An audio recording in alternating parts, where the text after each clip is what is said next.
Hello, welcome back to the Blanket Rose Film Podcast you didn't ask for from guys you've never heard of. My name is Max, and with me is... Jack. Hello. Hello, Jack. Hello, Max. Should we talk Ghostbusters? Straight in? Alright, yep. Straight in, yeah. So this new Ghostbusters trailer has been released. There's a lot so much hate has come out from this fucking trailer. Have you got anything to say about it that hasn't been said before? Like, every complaint to be made about this trailer has kind of been made. So I give me guess something original, Jack. I've got no original complaints. I've got some stuff that I kind of liked. Yeah? Could maybe mention that. I liked... Let's go for that first. Alright, yeah. Obviously, I didn't stuff. love the trailer because it is a bad trailer. But I did like the practical effects stuff. That's quite cool. Yeah. Characters seem interesting. They all seem different. Yeah. I mean, it is hard. It is hard to have good things to say, but I was thinking as well, maybe the film will be funny, and they didn't put all the funny stuff in the trailer because they want to save it for the film. Yeah. Yeah, I mean, it's a very strange trailer, because if you watch it, it's edited like an action film. Yeah. But you can tell that they're just sort of dialogue-heavy, kind of comedically dialogue-y scenes that they've shot. Yeah. It's going to be one of those sorts of comedies. Like the original Ghostbusters. Yeah, like the original Ghostbusters. Yeah. Why not? Yeah, so why not make it feel like that? Well, that's the other thing. They don't make comedies like that anymore, really. Yeah. You don't really get a Ghostbusters like can you think of like the Ghostbusters of our generation? Because I can't. Maybe The Hangover, but that has quite a lot of action sets and stuff going on in it. Yeah. Yeah. This I thought this trailer was absolute gash. To be honest, Yeah, and I don't think you're alone in thinking that. Yeah. I mean, I there's a lot of like haters out. There's a lot of freaking haters out there who are just like, I've seen the comments like, "Oh, women Ghostbusters." Yeah. And like, that's not the problem. I don't think. Imagine if this trailer was like guys, it was men instead of women. It still wouldn't have been funny. Yeah. The problem is the jokes in the trailer, they don't land. Yeah. Like the whole sequence at the end where she's slapping Melissa McCarthy in the face. Yeah. Is really hard to watch. Like, I just rewatched the trailer, and then when it got to that bit towards the end, I was like, no. And then I turned it off. It's not funny, and it's not enjoyable. Yeah, it ends the trailer on like a bad, unfunny note as well. Because I was rewatching it, like with an open mind, and at the beginning of the trailer, it has the practical effects like the green slime and stuff, and it looks quite good. It looks quite fun.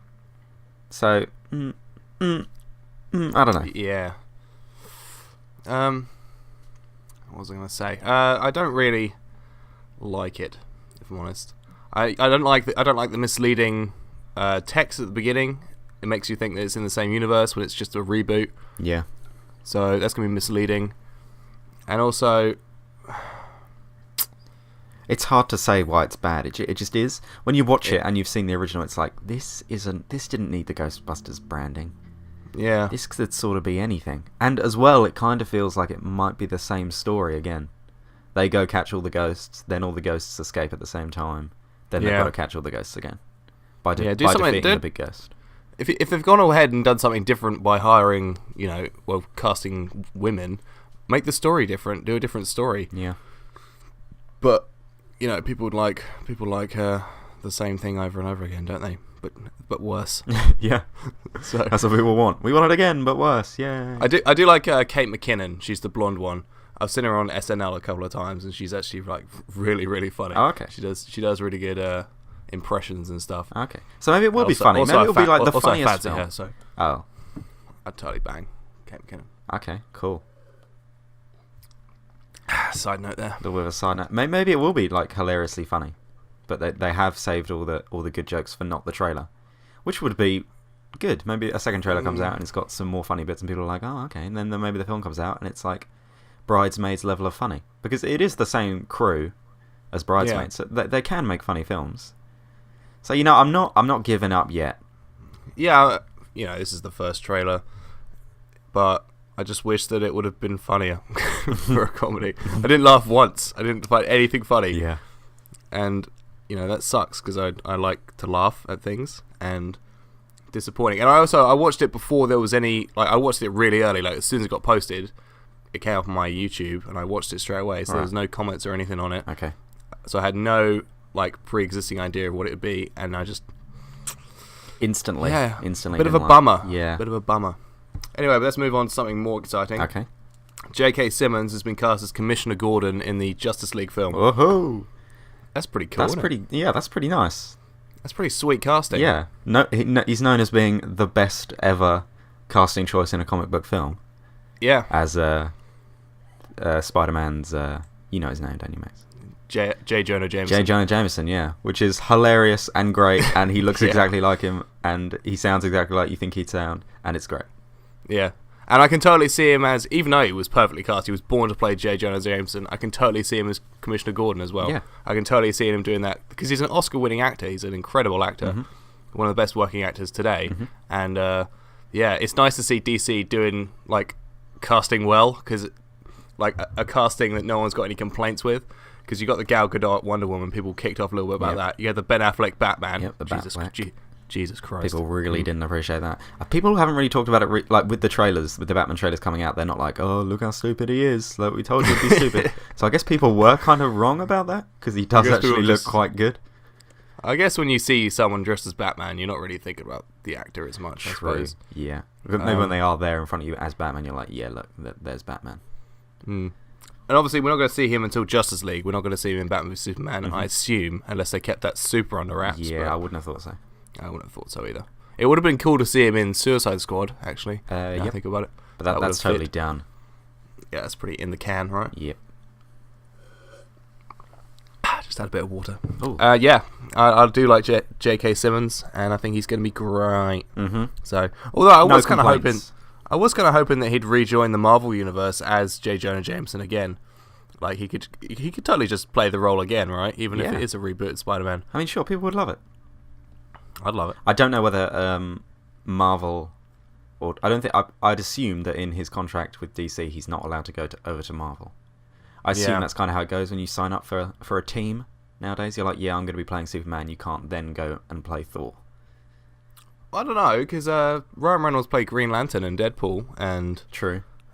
He's also in Blade. Oh yeah, and the Fantastic Four guy. He played Captain America. Oh yeah, that's true. Yeah, but that's Marvel, isn't it? Oh, I guess it's Fox. But it's Fox, isn't it? Oh, yeah. So maybe I'm very wrong. Who knows?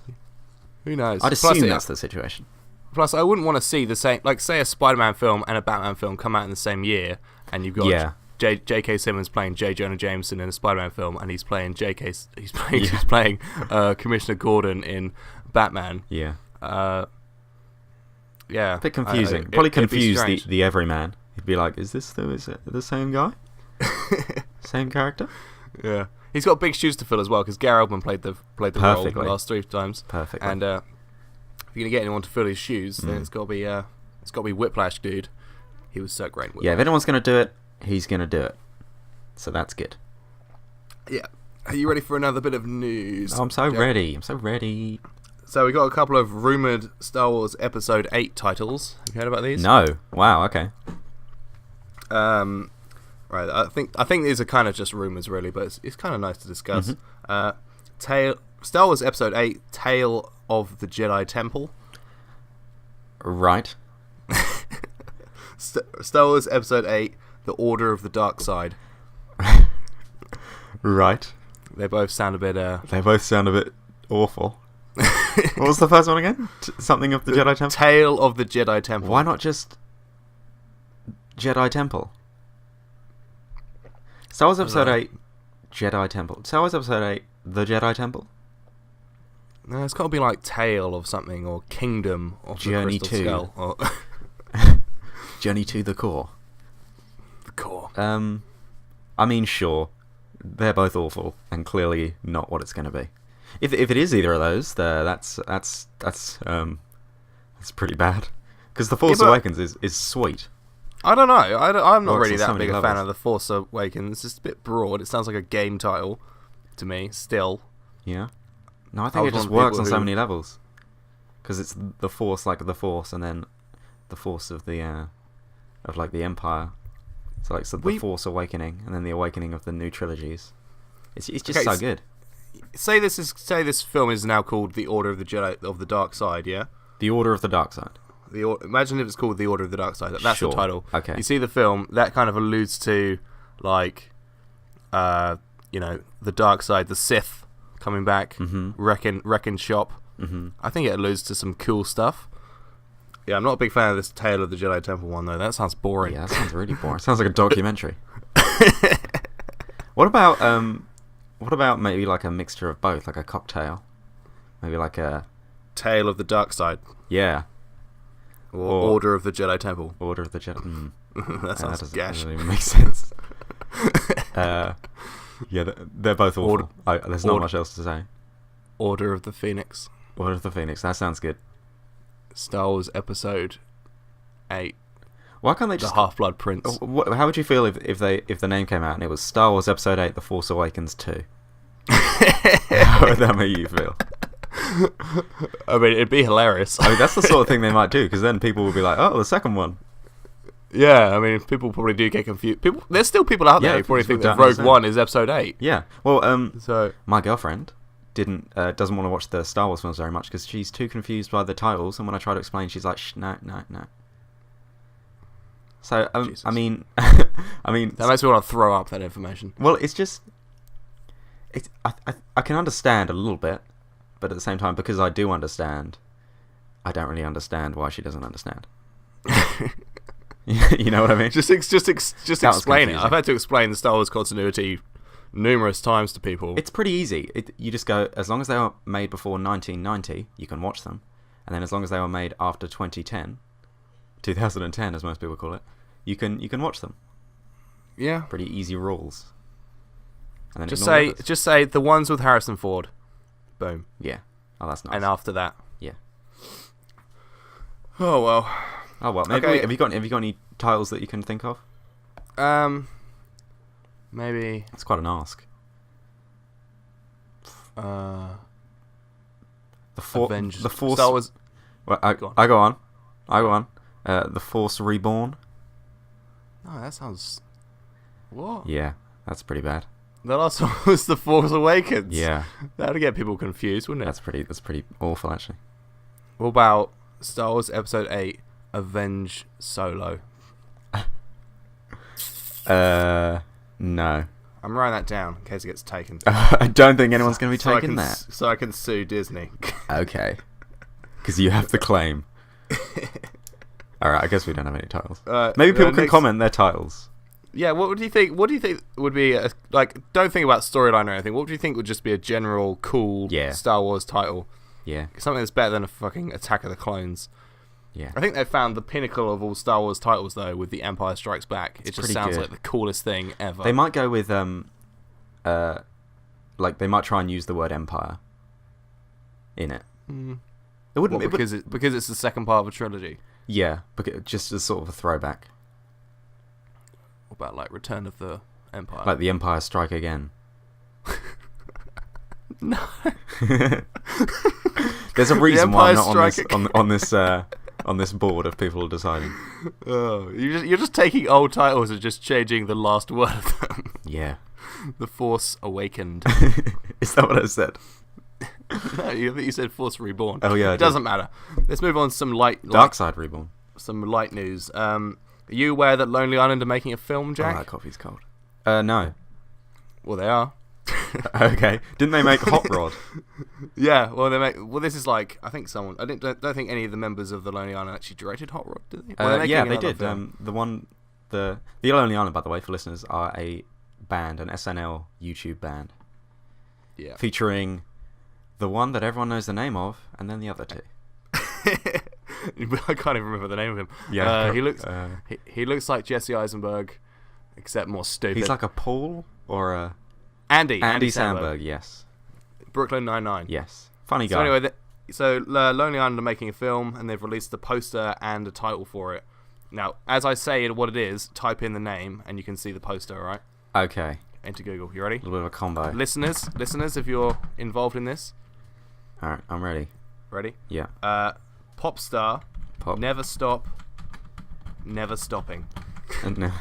Stop. Never stopping. Okay. I'll put it in the thumbnail as well so people can see it. Is this the poster of the gold-looking thing? Wait, hang on. Yeah, that's the one. This segment's working so well. It is. The type along. Never stop. I'm pretty sure this is the one. Is it got Andy Samberg? Yep. Is it gold? Yeah. Yep. That's the one. It looks like a satire of Justin Bieber's film. Yeah. Okay. That looks pretty funny, right? I'd imagine it'd be like some sort of fake biopic. Yeah. Yeah, which could be really funny. Have you seen Walk Hard? Nope. Have you seen what's the film where they're like turn it to 11? Spinal Tap. Yeah, Spinal Tap. Well, this one's go to 11. Yeah. Not a good film. It could be like that. No, that film's great. Yep, sure. These ones go to 11. Uh-huh. That one good quote from that film. Exactly. That's not what makes a good film. Yeah, so isn't that good? I enjoy the Lonely Island's kind of unique brand of humour, so I think I'm going to enjoy this. They always seem like they're kind of on your level, and you're laughing with them. Yeah, even if they are very rich and famous at this point. Yeah, but I think they're sort of like looking down at us, and they're like, "Come on, guys, you can make it. Yeah. It's only a few more steps up." Do you remember when we first started watching Lonely Island and we watched their We Like Sports video? Yeah, so many times. We'd sing it. We've been there since the beginning. You know, that video is pretty cool because that video and their YouTube channel got them, two of them as writers on SNL and Andy Samberg as like a cast member. Damn. So just being on YouTube was what got them on TV, and now they're famous. Yeah, I think they may have had a bit of money as well because I think those are their houses they're filming in. And they're pretty nice houses. Yeah. So maybe forget what I just said. Yeah, I think they probably were on SNL and then did a YouTube channel. Yeah, Akiva. That's the guy who's the director. Oh yeah, Kiva Schweifer. Yeah, and Yorma. Kiva Schweifer. Yorma Taccone. Yep. There we go. Nailed it. Last bit of news. Mm-hmm. It's a bit of a kind of a complicated bit of news. I don't know how I'm going to explain it. So have you heard of this film Gods of Egypt that's come out? Yes. I've heard it's pretty bad. I haven't seen it. Who's in it? But Game of Thrones Kingslayer guy, Jaime Lannister. Yep. Gerard Butler. Yep. And I can't think of anyone else who's in it. Okay. It's directed by the same guy that directed Dark City and The Crow. Okay. And basically he's come out and he's done like a massive Facebook rant about how he hates film critics because they hate his films. Oh yeah, so I read this. I think you linked this to me. I sent it to you, didn't I? Yeah, he said something about they like his films, but only like 5 years later. Yeah. What do you, Jack? So, what do you think of like directors' right to have a go at film critics who don't like their films? Interesting question. Because like you spend 3 years on a film making it, putting it together, and then some punk comes along and says he doesn't like it. Yeah, it is very strange. It's the film critique. Lights, Camera, Jackson. Yeah, like Lights, Camera, Jackson. Great guy. It is quite interesting because if you do something like paint a painting or write a song, there'll be backlash to it, but only for a little while, and then the people that do love it will love it, and they don't. Their mates may be like, "Oh, that song's stupid," but they don't really care. But with films, it's different because if a film critic says a film's bad, everyone believes them. Whereas if there's no music critics, really, no one will go. I'm sure there is, and people are interested in this kind of thing, but not as much, I don't think. So people won't be like, "Oh, I need to check out the reviews of Kanye West's new album before I buy it." People will be like, "Oh, Kanye West's got a new album, I'm gonna whatever." And some directors do have this kind of name, like Spielberg, where people will be like, "Oh, Spielberg's made a new film, I'm gonna watch it." But not all directors. So I'm not sure what I'm saying. I think I'm saying that it depends. If you're sitting in this middle camp of directors, then you kind of rely on getting good reviews, and if you don't, it really does ruin whatever you're doing. But with art and music, it's more. Yeah, because being a film director nowadays, you're pretty much a slave to the studio. So if you, it's harder and harder to become a film critic. Yeah. A film director. So you kind of need them good reviews. Yeah, you do. You really do. You need the big guns. You need Empire giving you a 5. You know, yeah, but do you though? This is the thing, because like Transformers and see, that's the Jack thing. When Jill, you've got the name, when you're a director with a name like Michael Bay, or you've got the Transformers brand, you really can make anything you want. Yeah, and people will go see it. It's hard because if you do a painting, some people will be like, "Oh, that's rubbish," and then other people will be like, "Oh, that's great," and it is very opinion based, and you can sort of discuss it. But with a film, when a film's bad, 99% of people will agree that it's bad. Yeah. And the 1% you just assume are sort of fanboys or wrong. You know? But with a painting, it's like, no, I appreciate it. You just can't appreciate it. with a film when you say, "Oh, you just can't appreciate it," people just go, "Yeah, sure, mate."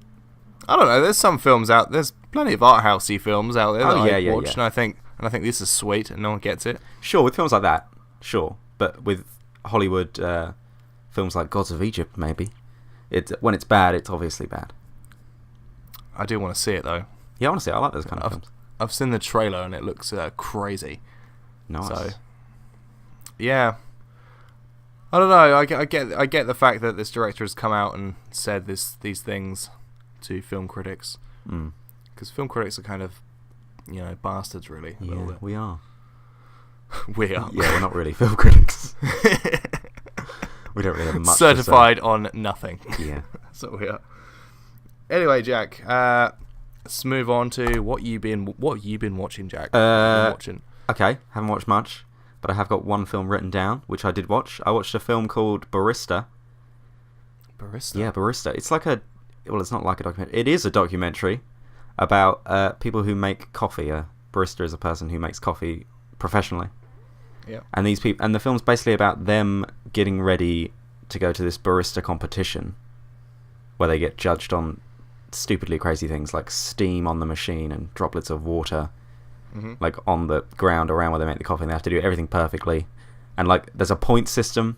I can't remember what it's out of. It's out of like 500 or 280 or something. But no one's ever got full points. And it's like crazy, super crazy strict. And it was pretty okay. I mean, this is the only thing I can talk about because it's the only thing I've watched. But I think if you're you watched a documentary about coffee making. It's because I did it it's for got like a year. 6.5 on IMDb. Yeah, it's because I did it for a year, so I was interested in these people because it's quite interesting. I keep saying interesting. It's quite interesting about these people because they work so hard at this thing, but they're still getting paid minimum wage basically because their job is a barista, which is like considered like a no-skill job, like working at McDonald's or Burger King. Yeah, like but in reality, yeah, I mean, I work at a cinema and there's a coffee shop in the cinema, and some of the guys who make the coffee and stuff, they're pretty skilled at it. Yeah, and it takes a lot of, I don't know, patience. It does. I've done it. It's not that easy. Artsy coffee. Yeah, you can mess up someone's milk by going over like 3 degrees, and they'll be like, "Oh, this coffee tastes like dick in my mouth," and you're like, "I'm sorry, sir. What can I do? Sorry, sir. What can I do? I'm getting paid like £5.40 right now, an hour. I'm not that invested in this coffee." But then these people in this film are super invested in the coffee. So it is. If you're interested in coffee, or maybe looking through the looking glass. You've actually sold it to me. I'm interested in seeing it. Well, there you go. To hear the balance. Exactly. I think the main problem with the film though is there's a bit where they're making fun out of people that are always asking these professional baristas questions like, "Oh, would you ever drink instant coffee? Or what's the best kind of coffee?" And they're asking them these questions, and in the film they don't answer these questions. But when I was watching this film, I was interested in whether instant coffee is any different and whether it is worth spending £7 on a bag of coffee beans rather than £3.50. But it didn't answer any of these questions really. It just talked about the crazy coffees they make. Like this guy was distilling coffee beans like you'd make vodka. Like you distill potatoes to make vodka. He was distilling coffee beans, and the coffee was coming out clear.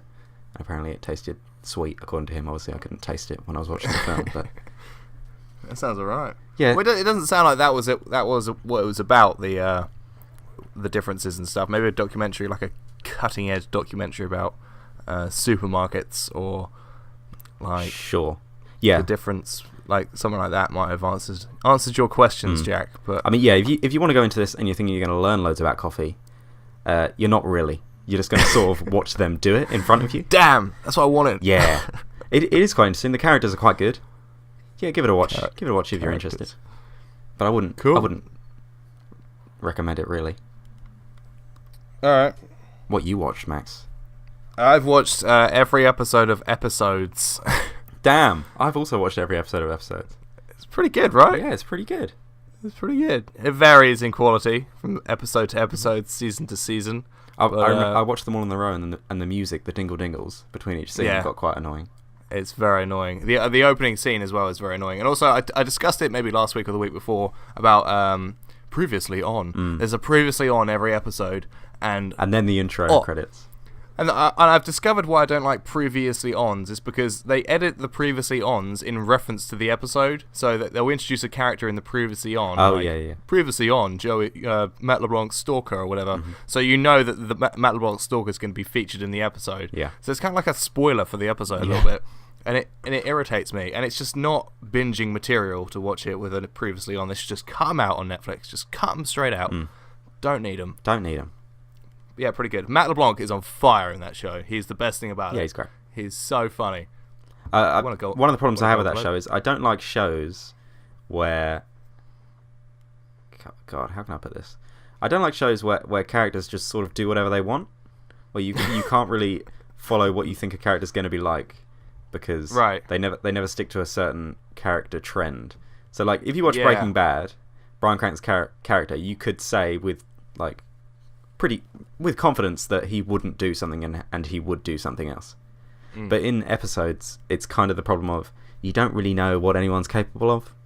They could, if one of them ended up sleeping with someone else, you'd sort of be like, oh, okay, I guess they're doing that now. Yeah, you don't get a firm grasp of anyone's motives or anything like that. Yeah, which is something Friends does really well. That's why Friends is such a solid show, because you know Phoebe's going to feel like this and Joey's going to feel like this and blah blah blah. Yeah, I think it's the problem like David O. Russell films have, like American Hustle. Like he just lets all his actors and characters just be like, if everyone's crazy, then kind of no one's crazy, you know. And every character in episodes is crazy in different ways. They're crazy. Yeah, but you kind of need the straight person. Even, you need the Han Solo. Yeah, someone holding the torch. And Matt LeBlanc is probably the most crazy in the episodes. I guess the main guy would maybe be your straight man. Yeah, but even he sleeps around. He cheats on his wife when his wife cheats on him, and and it's it's a good show though. I don't want to put you off the show. It is a good show. It's pretty good. It's pretty funny in places. I think the guy who plays the studio executive is really funny because it makes me think of this is probably what it's really like to try and get a fucking TV show made in Hollywood nowadays. Right. So has he got a blind wife or something? Yeah, he's got a blind wife, and then Matt LeBlanc. That's when I stopped watching, when the blind wife was also the type of person to sleep around. It's like, I mean, come on. Not everyone has to be this crazy Hollywood, I'll sleep with anyone, ha ha ha. No, it gets pretty good. Season 4 is pretty good. Oh, no, I never got that far. It's alright. Actually, it's just alright. Okay. I've also been starting to watch Arrested Development. I've been enjoying that. You've watched that, haven't you? Yep. You've enjoyed it? Yeah, What haven't you seen, Jack? I don't know, because I haven't seen it. No, what haven't you seen? You haven't seen Arrested Development, haven't you? No, I've seen Arrested Development. Yeah, that's what I was saying. You've seen everything. Yeah, I know. You've seen all the things. Yeah. If there's a TV show, Jack's done it. Yeah, I've been there. Yeah, I've done it. Seen it all. Got to the good bit. Seen all the good bits. And stopped when it got bad. Like Dexter, I've seen up to series 4. Tactically. I'm not gonna waste my time watching 4 other seasons. They've got a minimal reviews, and most people are going, yeah, I mean, if you liked it, you can keep watching. I didn't like that much, so I didn't. I really respect that mentality because, like, I'm not going to watch something. That's why I don't really watch. I get like 10 minutes into bad films, and I'm like, I'm not going to waste my time on this. I'd rather be watching like something good. I did that with Mordecai like 2 days ago. I was like, you know what? Johnny Depp's in it. I like him, and it will probably be a little bit funny. And I got through like 3 minutes before I was like, you know what? No, I'm gonna not watch it. And then I watched like some Netflix documentary instead. I can't even remember. I fell asleep anyway. But yeah. Yeah. So, are we done here? Maybe. Do you want to check the... I checked the email earlier. All I have is an updated banner for us for SoundCloud. If you'll now look, it now says exclusively on iTunes and SoundCloud. Yay. Exclusively on both. If you're listening on iTunes, give us a solid 5, if you wouldn't mind. It takes exactly 1 second to do. Yeah. A second we'd really appreciate. Yeah, if you... maybe give us a review as well. We'd appreciate that. And if you're listening on SoundCloud, you can subscribe and repost and like and stuff. Yeah. Okay, thanks for listening to the Bag of Rose Film Podcast. You can listen to our other episodes on our SoundCloud or iTunes. Subscribe and rate and blah, blah, blah. You can follow us on Twitter. You can follow me at BlanketBrosJack.